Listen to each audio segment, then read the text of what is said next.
Boys and girls, here is the amazing story of the Phantom White Stallion of Skull Valley. Skull Valley is in Arizona, not many miles south of the Grand Canyon. One of the favorite stories of the cowboys is a strange tale handed down by the Navajo Indians. A story of a great white stallion, as wild as the north wind and as fast as a speeding arrow. The Indians claimed he had roamed this land hundreds of years. The white ranchers didn't believe it until many of their horses began to disappear. At first, horse thieves were suspected, but there were no clues, no footprints, no hoof marks. Finally, the ranchers became desperate. They formed posses and searched the countryside. Then one day they sighted their missing horses far, far in the distance, headed for Granite Mountain. As they looked, they could hardly believe their eyes, for leading the herd was the Phantom White Horse of Skull Valley. Later that night, stunned by the spectacle they had witnessed, the ranchers called a meeting. They agreed upon a plan to completely encircle the great white stallion. He must be captured. The sky was dark and cloudy as the determined ranchers started the drive that would bring them to the very brink of the Grand Canyon. All day they pushed forward in vain. As night fell, the black sky began to close in upon them. The thunder roared and the lightning slashed and tore at the sky and earth.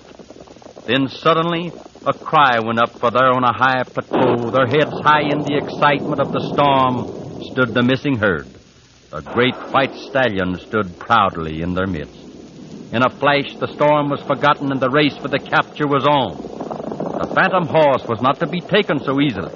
Like the flashing lightning, he was away, and the faithful herd followed as if drawn by some strange power. But they were not to keep pace with the swift stallion whose very life was freedom. The ropes of the ranchers were ready as they spurred their horses on to what seemed certain capture. Escape was impossible. A canyon would stop this phantom horse. On and on the stallion raced. Then suddenly there yawned before him the deep, dangerous chasm of Grand Canyon. A flash of lightning illuminated the sky and seemed to hang overhead.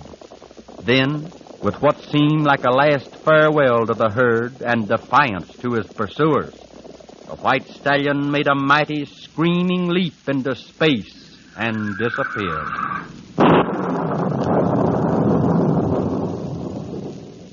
But was the white stallion really gone? Was he dead?